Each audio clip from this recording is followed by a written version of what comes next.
On a mis 10 kilos. J'ai dit, c'est pas le type de on me dit, il y a des 10 kilos. Même, attendez.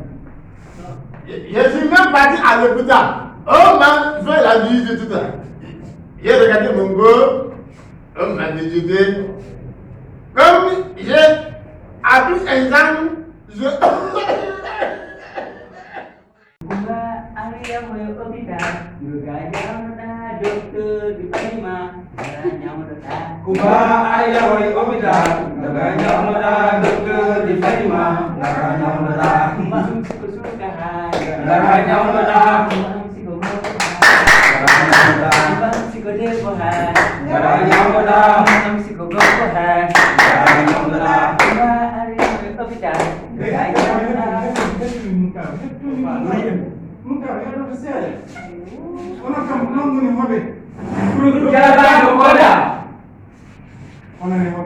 Minute évasion médicale.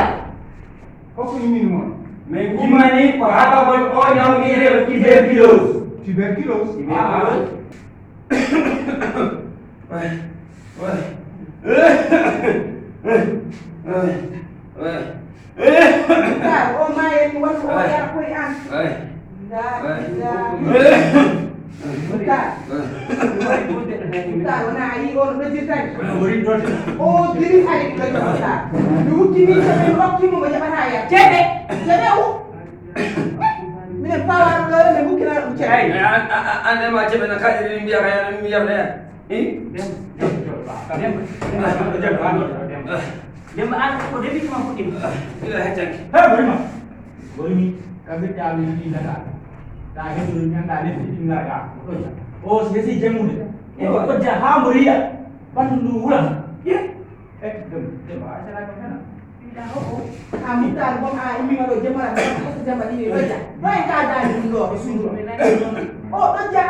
Merci beaucoup. Au terme de nos travaux, nous retenons surtout l'engagement des acteurs, puisque les échanges ont montré beaucoup d'engagement.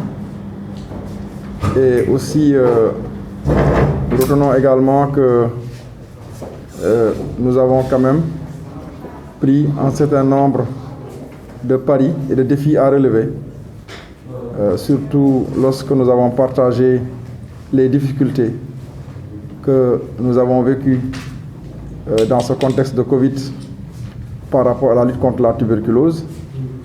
Et nous avons donc vu que la Covid a beaucoup impacté la fréquentation des structures à un moment donné, et cela a été assez néfaste par rapport à certains indicateurs que nous traquons dans la tuberculose, notamment le taux de détection, mais également le taux de guérison de nos malades, sans oublier le taux d'abandon.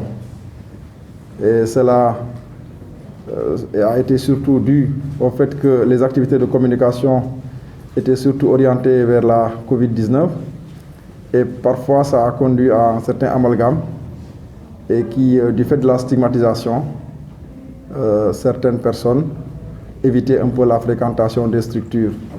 Donc, tout cela que nous avons essayé de passer en revue et surtout de remobiliser encore les acteurs pour qu'ils continuent la sensibilisation, pour qu'on sache que la tuberculose est toujours là.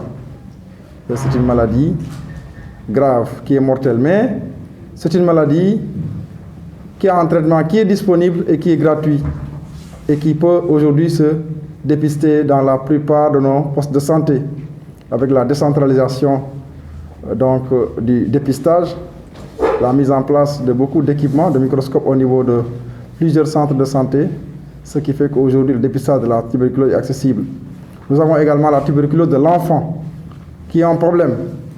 Là aussi, nous avons au niveau régional des équipements techniques qui permettent de le faire, le jeune expert qui est au niveau de l'hôpital régional.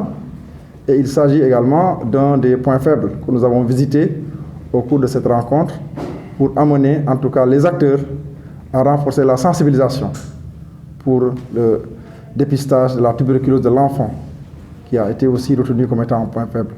Mais nous sommes sortis très réconfortés des échanges et des engagements qui ont été pris par l'ensemble des acteurs qui ont assisté à cette activité d'aujourd'hui. Aujourd'hui, nous voulons aller vite. Nous voulons aller vite pour dépister le maximum, mettre sous traitement le maximum et surtout guérir le maximum pour éviter l'évolution vers les cas de multirésistance. Nous avons également le problème de l'observance du traitement qui pose problème, qui a besoin d'un message très fort pour que les personnes dépistées tuberculeuses puissent suivre correctement leur traitement. Nous avons parlé aussi de la relation VIH-Sida-tuberculose. Là aussi, nous avons échangé sur ça pour savoir aussi que c'est des maladies qui sont très liées et que souvent, le cas de tuberculose appelle également à une recherche du VIH et vice-versa.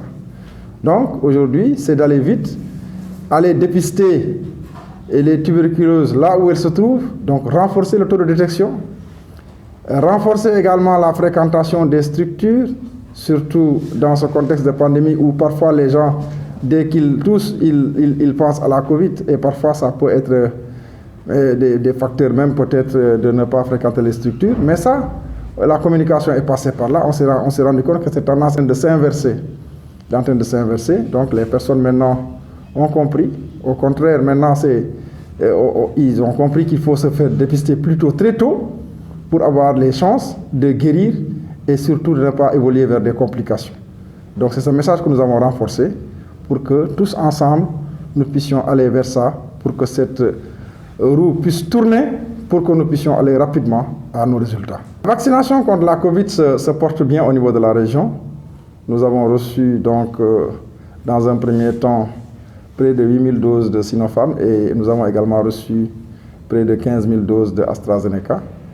Et donc tous les deux vaccins se portent bien. Donc à Kolda, nous n'avons pas connu ces cas de stigmatisation qu'il y a eu et par rapport donc au vaccin AstraZeneca parce que nous avons fait une communication préventive qui nous a permis aujourd'hui quand même de ne pas avoir beaucoup de cas de réticence, ce qui fait que c'est un engouement plutôt qu'on constate et nous pensons que sous peu on sera amené à commander d'autres doses pour pouvoir continuer le processus parce que la population aujourd'hui est très engagée. On se rend compte que les structures de santé sont de plus en plus fréquentées, ce qui fait qu'aujourd'hui quand même nous sommes satisfaits à ce niveau. On est à plus de 13 000 vaccinés au niveau de la région. Donc on n'a pas pris plus de 3 000 doses qui nous restent. Donc ce qui fait que sous peu, nous allons essayer de renforcer le stock.